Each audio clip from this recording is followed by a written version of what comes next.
much mention in the debate so far of what I would call real people, people outside this chamber.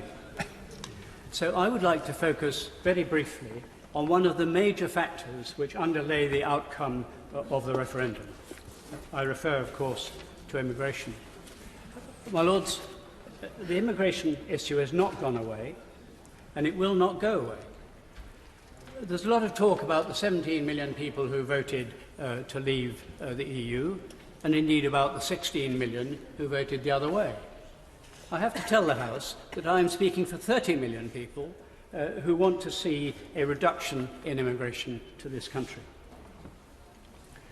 Now, it's true that the salience of that issue has declined considerably in recent months and indeed years since the referendum. I think there are three reasons for that. One is that many are assuming that BrExit will sort it. Secondly, that the migration crisis in Europe, exaggerated at the time, has somewhat faded. And lastly, in terms of salience, of course, BrExit demolishes every other issue you can imagine. My Lords, I shall be brief, but the public are right to be concerned. I'll mention just 2 points, 2 examples.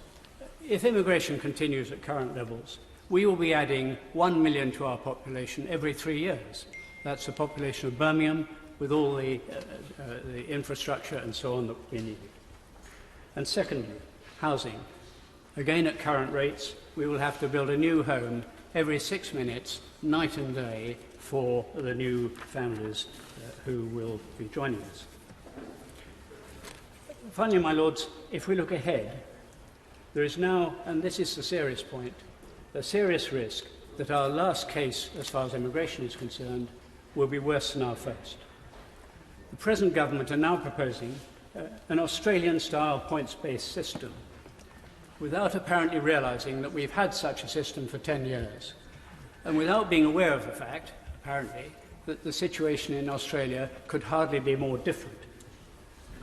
It seems that the expression is popular with focus groups, and that is the reason that it is now the basis of policy on a matter of real importance to, as I said, 30 million people. That, my Lords, I find disgraceful. We need a serious attempt to tackle the issues that underlie this. It gets worse, because the government are also contemplating a very significant lowering of the level of skill and also the level of salary that will qualify people from around the world to come to this country. We've calculated that approximately 9 million jobs in the UK will become more open to international competition than they are now.